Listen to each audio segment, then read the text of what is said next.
All right, I guess it's time to do an update. It's been a minute. I've made progress on the car. I just really suck at I suck at filming things, and I suck at keeping people updated. Even on social media, the last picture of the car I have, the engine's out of it. But since then, I've done quite a lot. I pulled the engine back out of the car. I just had it in there for like mock up. Pulled the engine back out. I had to index the bell housing. I had to address a bolt that I had fucked the threads up on for the flywheel. I had to helicoil it. That was a whole process. It was pretty fun. Nah, not fun at all. But it's in there. Everything's torqued down. Everything's looking good. The bell housing that I got from Silver Sport was one of their cast aluminum ones. The run out on it was almost perfect. I didn't need to get any sort of offset dowels or anything like that. One of the things that I ran into, though, is that I am running a Tilton hydraulic throwout bearing on this thing, and you need to have an 1/8 inch air gap for that thing, if my memory serves me correctly. And the twin disc McLeod, I'm running it's an RST clutch in this car. The twin disc is actually, you don't have enough clearance to give yourself the 1/8 inch space that you need. So I ended up having to get a 1/4 inch spacer that goes between the, I guess it would be between the block and bell housing. Does that make sense? Yeah. To give myself some extra clearance, had to play around with that. Double, triple, quadruple check myself to make sure that that measurement was correct. My in-laws came down. I got to hang out with my father-in-law.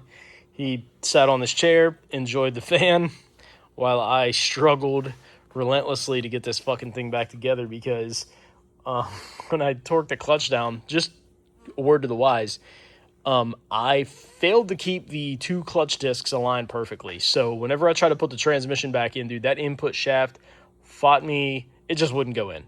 So I ended up having to loosen up all the bolts for the pressure plate, put the tool back in, make sure that everything was good to go, and had him kind of rotate the engine around to make sure that like the tool was inside the clutch, and you could see it kind of wiggle around, right? Because the discs weren't perfectly aligned with each other.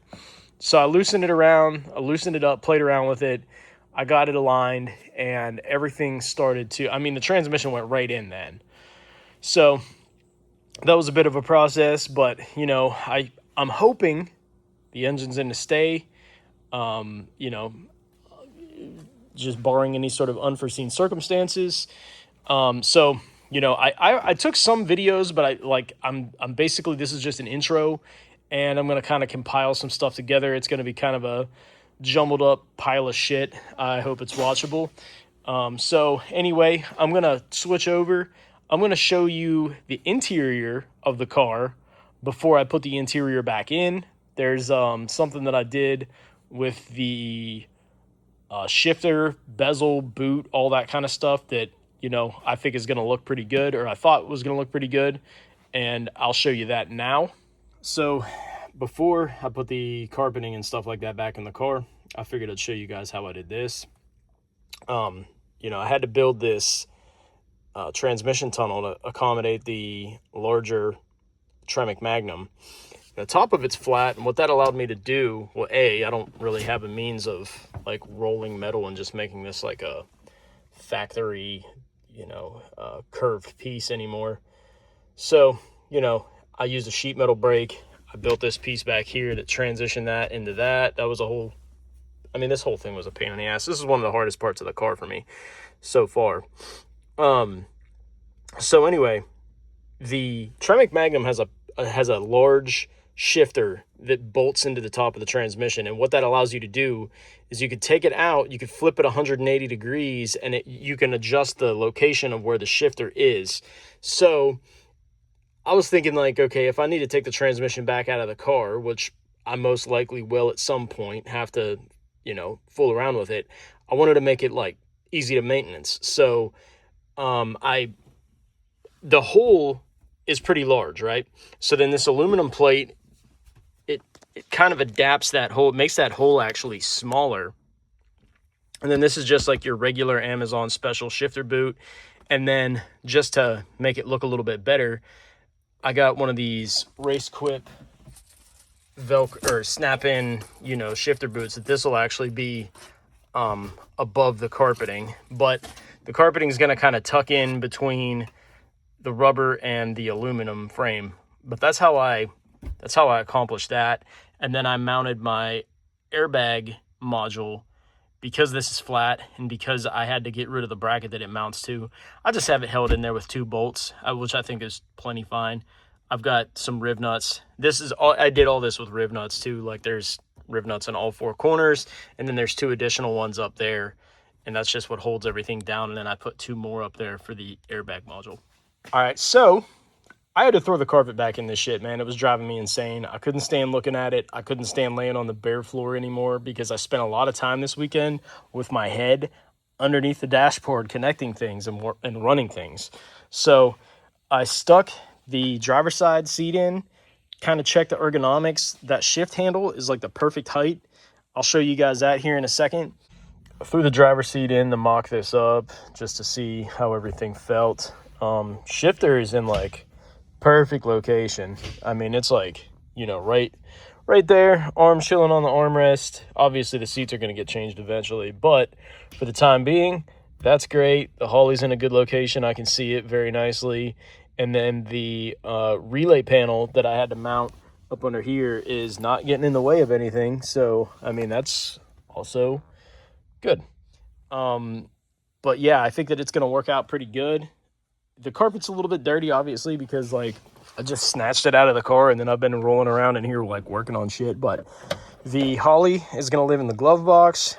The wiring harness goes out here.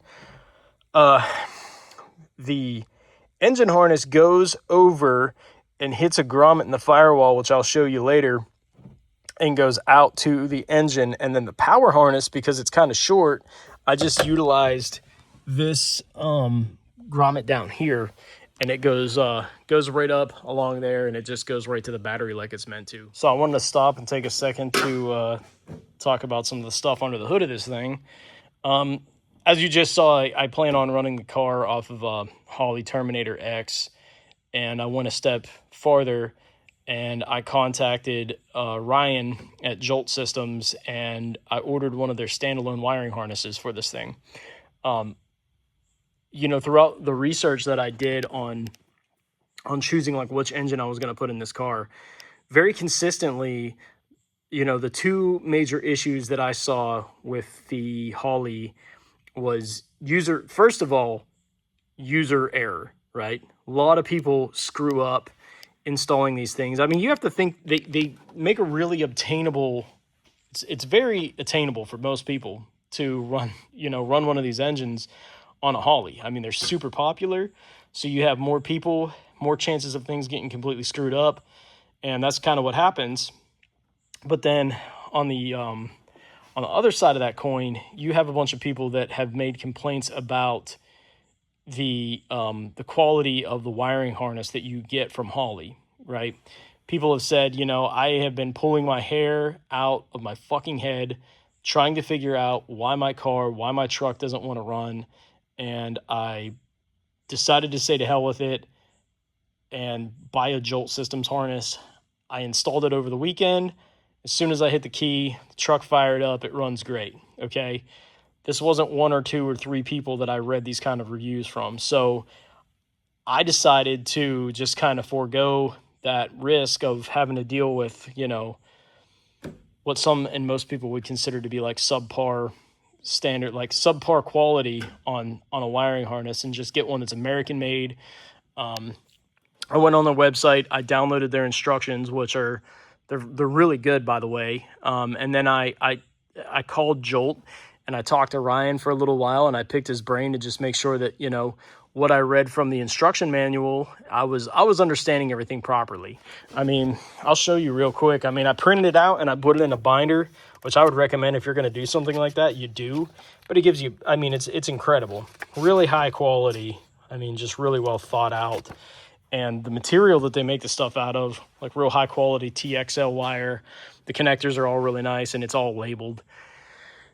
So anyway, I decided, like I said, it's Terminator X Jolt Systems harness. I'm actually running the truck, the smart coils from a later model pickup truck, because I was kind of advised by him that sometimes the igniter modules that you can get are a little bit flaky. So I actually ended up finding those coils on eBay. Dude, they're horrifically expensive. Like if you were to just buy 8 coils from Ford, you're talking like $1,000 for these damn things, man. They're unreal how expensive these fucking coils are. So another thing, in interest of keeping everything simplistic, is that I converted the car over to drive-by-cable instead of drive-by-wire. That is a 92 millimeter War throttle body, which I read some pretty decent things online about. Pretty budget friendly, pretty high quality. So it's actually an LS throttle body that I am running a Fox body adapter for that goes in between the intake and the throttle body itself. So it's using the LS style throttle position sensor and air idle control. So, just like, once again, just kind of making things a little bit easier for that haulie to understand and just make it a little bit more stress-free, right? So this is just a cheap-ass Amazon 90-degree silicone boot that I'm gonna have to use something like this in order to get air to this thing, because I'll show you in a second here with what I'm running with the radiator and fan and all that. But I was gonna initially, and I still might be able to do this, I'm just not sure yet. The stock upper radiator hose actually will work. Like the factory Crown Vic Grand Marquis radiator hose works pretty well. It almost is perfect. But whenever I have this thing turned going this way, which is where I'd like to have it, right? I'd like to have this thing go down through here, come down, maybe make an angle, and then drop a filter through. I was going to cut a hole in the bottom of like the original air box, and I was going to pop this cover off for the fog light, and you can kind of see this little gap in here. I could drop that filter right down in that void space and just give this thing tons of fresh, cool air. So I can still kind of do the same thing on the passenger side. I might be able to shoot this gap right here between the battery box and the frame and kind of snake it around in there. But like my objective is to not have this thing huffing its own hot fucking air. So, yeah. So War throttle body, Amazon special, silicone intake boot, smart coils, all the haulie stuff really worked nicely. Everything is all kind of packaged well. I began running all the harness and stuff like that out of the firewall. It had this, I have it sitting over here, this big silly grommet for, essentially it's 2 vacuum lines, right? This big dumbass grommet. So I enlarged the hole, which I don't have the grommet sitting in there right now because I was running some wires, but yeah, I had to run the power wire out for the relay panel, which I'll show you here in a second. But I just used that same hole. I think it's going to work pretty good. And another thing that I was able to do was I spoke with legendary Marty and Jeff from Mo Speed Shop, and I said, hey, I feel like it would be a crime against nature if I put a Godzilla engine in a freaking Panther car and you guys didn't tune it, right? So I told him what I had going on. I think, I'd been talking to Marty about this kind of like on the side, like over Facebook Messenger. He probably gets 100 messages a day like that, like people wanting to do something like this, or, they don't want to set the crack pipe down and fucking actually make it happen. But, when I told him that I was doing it, I sent him pictures of the car. I said, hey, man, I'm wiring it. I'm plumbing it. I listened to your advice. I bought the haulie system for it. I bought a Jolt wiring harness for it. Like, I want to pick your brain on a couple of things. I had a conversation with them, and I was trying to reuse the factory radiator fan for this thing because aftermarket fans are like really expensive. They're pulse width modulated. The Holley can handle like pulse width modulation, but I wasn't exactly sure on like the duty cycle of the fan, like what it's supposed to run at. And then another option that I had was, can I rely on the factory PCM, which is going to kind of act as a pass-through, right? Another thing I got to mention is that I had this wiring harness, the factory engine wiring harness, slimmed down by Lethal Nate. I sent it off to him. I told him what I needed to do and what I needed him to, like what I wanted to retain. And he sent me back, a wiring harness that's completely stripped of all the bullshit that I didn't need. And I didn't know if I could actually get my factory PCM with like a cylinder head temp sensor to run the fan. Like if it's getting a temperature signal, is it going to generate the correct pulse width like signal to run the factory fan? Because the factory fan in these cars is actually really good. They're like 4,000 CFM or some shit like that. So whenever I was talking to Marty and Jeff, they were like, dude, fuck that. Just put some fans on a contactor, control them with the Holley, and just be done with it. So I listened to them. They gave me a part number for some, I guess they just built like a Fox body Mustang with one of these in there. And coincidentally, the part number that they gave me, the fan, it's a Durali fan, which I'll show you, is like the perfect size, right? Fits the radiator almost perfectly. They also recommended running these Ron Francis relays. Like these are beefy, dude. Like these are 70 amp relays, which it's complete overkill. But I'd rather have it to be overkill than on fire. So this is the cooling fan situation here. They're actually two 12-inch Spall fans that I built a little bracket for, so it kind of retains the factory style mount on the Crown Vic radiator or Grand Marquis radiator. It kind of plops right in there, and then it just gets held in by a couple bolts. And I think it's going to work pretty good. I'm going to run these wires out through the side and just put like put one of these like, a Deutsch connector on it, and then I'll trigger it with the Holley. Let's see here.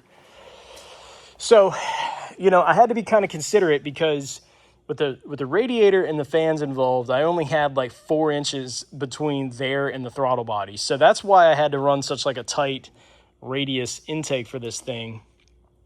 And I think that's all I have to talk about underneath the hood of this thing, man. The last couple hours I was spending, I had to figure out like when I got my harness back from Lethal Nate, nothing was labeled, and it'd been months since I'd taken this thing apart, so I couldn't remember where anything went. So I ordered a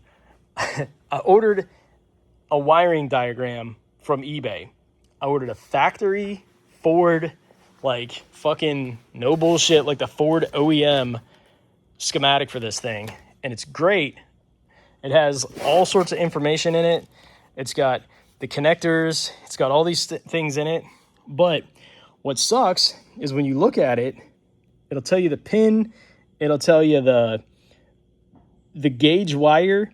But it doesn't tell you where that circuit is in the schematic. Like, so say for this connector, pin 1, wire 50, circuit 57, it doesn't tell you where in the book 57 is. It's not on a page. There isn't a second like supplementary chart that says that, hey, this circuit is on these 4 or 5 pages like there is on like every other wiring diagram I've ever used. No, you just have to fucking look through this entire book or use a little deductive reasoning to figure out like where it is. Complete pain in the ass, but I got everything, I put some painter's tape and some marker on there. I've got all that taken care of. And let's go inside the car underneath here, and I'll show you what I worked on yesterday. So one of the reasons why I put the carpeting back in the car is because I needed to be comfortable, because I spent so much time underneath the dashboard of this fucking thing this weekend.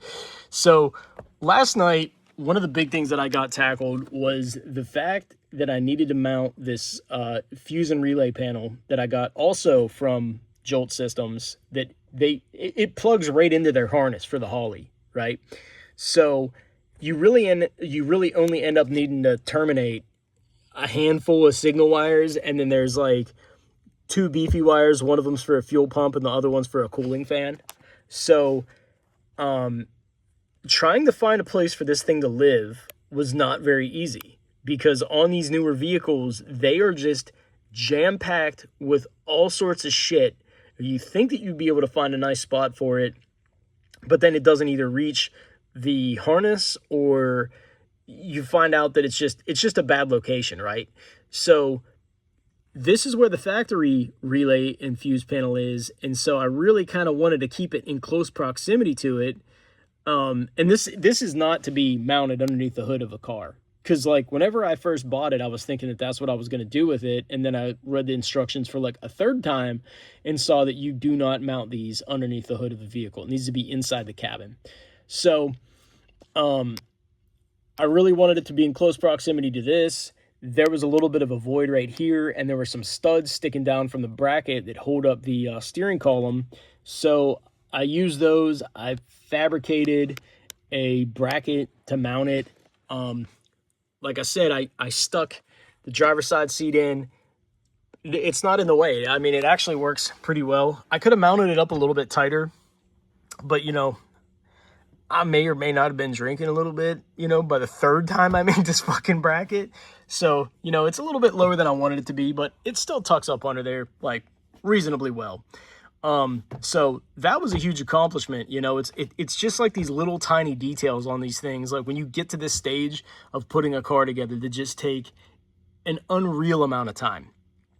One of the other things that I managed to work on this weekend was getting the throttle pedal mounted, right? So that's a throttle pedal out of like a 2003, 2002, like drive-by cable, Crown Victoria. Luckily, my buddy Ryan has one that's drive-by cable, and he was kind enough to send me pictures of like the location roughly of where that thing is mounted.